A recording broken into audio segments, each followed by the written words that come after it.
Air India ವಿಮಾನ ದುರಂತ ನಡೆದು 3 ದಿನಗಳು ಕಳೆದರೂ ಬಾಡಿಗಳ ವಿಲೇವಾರಿ ಪೂರ್ತಿಯಾಗಿಲ್ಲ. ಸಂಬಂಧಿಕರ ಡಿಎನ್ಎ ಟೆಸ್ಟ್ ಮೂಲಕ ಶವಗಳ ಗುರುತು ಪತ್ತೆ ಮಾಡೋದು ಕಷ್ಟ ಸಾಧ್ಯವಾಗಿದೆ. ಇಲ್ಲಿವರೆಗೂ 47 ಶವಗಳ ಗುರುತು ಪತ್ತೆಯಾಗಿದ್ದು 24 ಜನರ ಶವಗಳನ್ನು ಹಸ್ತಾಂತರ ಮಾಡಲಾಗಿದೆ.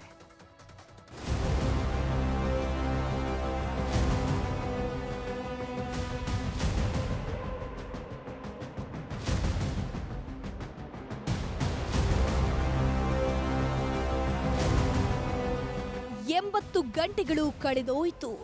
ಗುಜರಾತ್ನ ಅಹಮದಾಬಾದ್ನಲ್ಲಿ ಏರ್ ಇಂಡಿಯಾ ವಿಮಾನ ಸ್ಫೋಟವಾಗಿ ಬರೋಬ್ಬರಿ 80 ಗಂಟೆಗಳು ಕಳೆದೋಯಿತು. 241 ಜನ ವಿಮಾನದಲ್ಲಿದ್ದ ಪ್ರಯಾಣಿಕರು ಸತ್ತು 80 ಗಂಟೆ ಕಳೆದೋಯಿತು. ವಿಮಾನ ಬಿದ್ದ ಮೆಡಿಕಲ್ ಹಾಸ್ಟೆಲ್ನಲ್ಲಿದ್ದ ವೈದ್ಯರು, ವಿದ್ಯಾರ್ಥಿಗಳು, ಸಿಬ್ಬಂದಿ ಸೇರಿ 33 ಜನ ಸಜೀವ ದಹನವಾಗಿ 80 ಗಂಟೆಗಳೇ ಕಳೆದೋಯಿತು.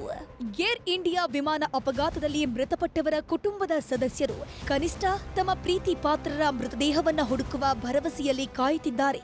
ಡಿಎನ್ಎ ಪರೀಕ್ಷೆಯನ್ನ ಶುರು ಮಾಡಿದ್ದು ಇಲ್ಲಿವರೆಗೂ ಮೃತದೇಹಗಳಿಗೆ ಮುಕ್ತಿ ಸಿಕ್ಕಿರೋದು ಬರೀ 24 ದೇಹಗಳಿಗೆ ಮಾತ್ರ.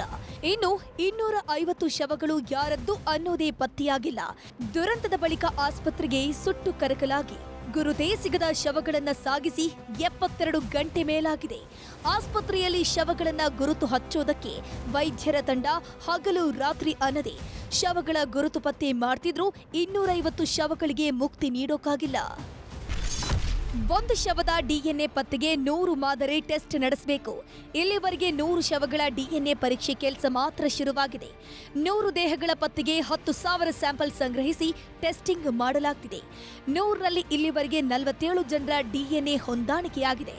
47 ಶವಗಳಲ್ಲಿ ಇಲ್ಲಿವರೆಗೂ 24 ಶವಗಳನ್ನು ಮಾತ್ರ ಕುಟುಂಬದವರಿಗೆ ಹಸ್ತಾಂತರ ಮಾಡಲಾಗಿದೆ.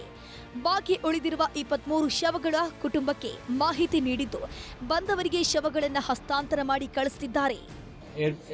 एरोप्लेन के दुर्घटना की वजह से जो पेशेंट और दर्दी यहाँ लाए गए थे उनका जो अभी चालू है उस हिसाब से 47 डीएनए मैच हो गए हैं और 47 पेशेंट्स के जो रिश्तेदार है उसमें 44 पेशेंट्स के रिश्तेदार को कांटेक्ट किया गया है.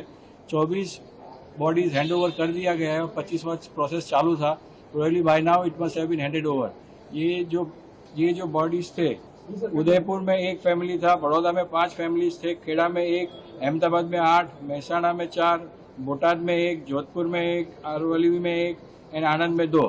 ये मिला के इनको हैंड ओवर कर दिया गया है. ಅಹಮದಾಬಾದ್ನಲ್ಲಿರುವ ಸಿವಿಲ್ ಆಸ್ಪತ್ರೆ ಮುಂದೆ ಈಗಲೂ ಶವಕ್ಕಾಗಿ ಜನ ಕಾಯ್ತಾ ಇದ್ದಾರೆ. ಡಿಎನ್ಎ ಪರೀಕ್ಷೆಯಲ್ಲಿ ಶವಗಳ ಗುರುತು ಪತ್ತೆಯಾದ್ರೆ ಸಾಕು. ಕುಟುಂಬದವರು ಶವ ಸ್ವೀಕರಿಸೋಕೆ ಒಪ್ಪಿಗೆ ಪತ್ರಕ್ಕೆ ಸಹಿ ಹಾಕ್ತಿದ್ದಂತೆ ಶವಾಗಾರದಿಂದ ಹೊರಬರ್ತಿರುವ ಶವಗಳಿಗೆ ಹೂಗುಚ್ಛವಿಟ್ಟು ಅಂತಿಮ ನಮನ ಸಲ್ಲಿಸಿ ಆಸ್ಪತ್ರೆ ಸಿಬ್ಬಂದಿ ಕುಟುಂಬಸ್ಥರಿಗೆ ಹಸ್ತಾಂತರ ಮಾಡ್ತಿದ್ದಾರೆ. ಮೃತರ ಆಧಾರ್ ಕಾರ್ಡ್, ಪಾಸ್ಪೋರ್ಟ್ ನೀಡಬೇಕು. ಶವ ಪಡೆಯೋರು ಕೂಡ ಆಧಾರ್ ಸರ್ಕಾರಿ ದಾಖಲೆ ಒದಗಿಸಬೇಕು. ಆಧಾರ್ ಫೋನ್ ನಂಬರ್, ಮೃತರ ಗುರುತಿನ ಚೀಟಿ ಮ್ಯಾಚ್ ಆಗಬೇಕು. ಪೋಷಕರ ಬದಲು ಆಗದಿದ್ರೆ ಅವರ ಪರವಾಗಿ ಸಂಬಂಧಿಕರಿಗೂ ಶವ ಹಸ್ತಾಂತರಿಸಲಾಗುತ್ತೆ. ಆದರೆ ಪರಿಹಾರದ ಹಣ ಪಡೆಯುವ ಪೋಷಕರ ಬ್ಯಾಂಕ್ ವಿವರ ಕಡ್ಡಾಯವಾಗಿ ನೀಡಬೇಕು. ಇದಕ್ಕಾಗಿಯೇ ಆಯಾ ರಾಜ್ಯಗಳ ಪೊಲೀಸರ ಅನುಮತಿ ಪತ್ರವನ್ನ ಪಡೆದುಕೊಂಡಿರಬೇಕು.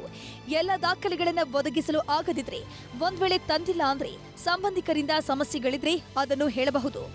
ಅದಕ್ಕಂತಾನೆ ಹೆಲ್ಪ್ ಡೆಸ್ಕ್ ತೆರೆದಿದ್ದಾರೆ. ಇಲ್ಲಿ ಗುಜರಾತ್ ಪೊಲೀಸರು, ಕಂದಾಯ, ಪಂಚಾಯಿತಿ ಅಧಿಕಾರಿಗಳು ಮತ್ತು ಮೃತರ ಕುಟುಂಬದವರಿಗೆ ಎಲ್ಲ ನೆರವನ್ನ ಉಚಿತವಾಗಿ ಒದಗಿಸುತ್ತಾರೆ.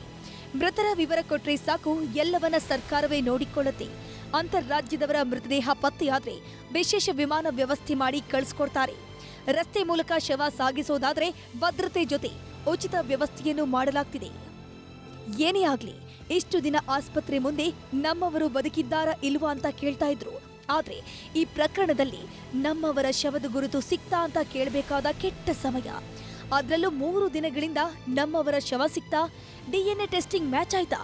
ಶವವನ್ನ ಯಾವಾಗ ಕೊಡ್ತೀರಾ ಹೇಳಿ ಅಂತ ಕಣ್ಣೀರಲ್ಲೇ ಕೈ ತೊಳೆಯುತ್ತಾ ಬಂಧು ಬಳಗ ಕಾಯ್ತಾ ಕೂತಿದೆ.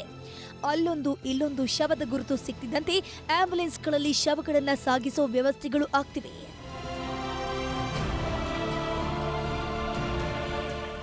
ಕಡೆ ಮೃತದೇಹಗಳಿಗಾಗಿ ಆಸ್ಪತ್ರೆ ಮುಂದೆ ಅನೇಕರು ಕಾಯ್ತಿದ್ರೆ, ಇನ್ನೊಂದ್ ಕಡೆ ಮಣಿಪುರದ ಗಗನಸಖಿಯಾಗಿದ್ದ ನಗಂತೋಯ್ ಶರ್ಮಾ ಮನೆಯಲ್ಲಿ ಮಗಳ ಶವಕ್ಕೋಸ್ಕರ ಪೋಷಕರು ಹಾತೊರೀತಿದ್ದಾರೆ. ಮಗಳ ಫೋಟೋಗಳನ್ನ ನೋಡ್ತಾ ಕಣ್ಣೀರು ಹಾಕೊಂಡು ಕೂತಿದ್ದಾರೆ. ಗಗನಸಖಿ ಅಜ್ಜಿ ಅನಾರೋಗ್ಯದಿಂದ ಹಾಸಿಗೆ ಹಿಡಿದಿದ್ರೆ ಅಪ್ಪನ ಕಣ್ಣೀರು 3 ದಿನಗಳಿಂದಲೂ ಅತ್ತು ಬತ್ತಿ ಹೋಗಿದೆ. ಗಗನಸಖಿಯ ಕುಟುಂಬದ ಕಣ್ಣೀರು ನೋಡಿ ಸಂಬಂಧಿಕರು, ನೆರೆಹೊರೆಯವರು ದುಃಖದಲ್ಲಿದ್ದಾರೆ. ವಿಮಾನ ದುರಂತದ ನಿಖರ ಕಾರಣದ ತನಿಖೆ ಚುರುಕು. ಶವಗಳು ಸಿಕ್ಕಿಲ್ಲ ಅನ್ನೋ ದುಃಖದ ಮಧ್ಯೆ ಗುಜರಾತ್ನ ಅಹಮದಾಬಾದ್ನ ಹೀರ್ ಪ್ರಜಾಪತಿ ಮೃತದೇಹವನ್ನ ಕುಟುಂಬಸ್ಥರಿಗೆ ನೀಡಿದ್ರು. ಬಂಧು ಬಳಗ, ಸ್ನೇಹಿತರು ಕೊನೆಯದಾಗಿ ಮುಖಾನು ನೋಡೋಕ್ಕಾಗಿಲ್ಲ ಅನ್ನೋ ದುಃಖದಲ್ಲಿ ಅಂತಿಮ ಯಾತ್ರೆ ನಡೆಸಿ ಅಂತ್ಯಕ್ರಿಯೆಯನ್ನು ಮಾಡಿದ್ರು.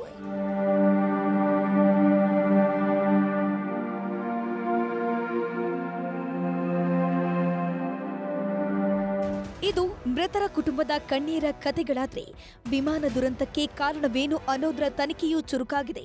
ಅಹಮದಾಬಾದ್ ನಗರ ಪೊಲೀಸ್ ಕಮಿಷನರ್ ಜಿಎಸ್ ಮಲ್ಲಿಕ್ ನೇತೃತ್ವದ ಹಿರಿಯ ಪೊಲೀಸ್ ಅಧಿಕಾರಿಗಳ ತಂಡ ತನಿಖೆಯನ್ನ ಚುರುಕುಗೊಳಿಸಿದೆ.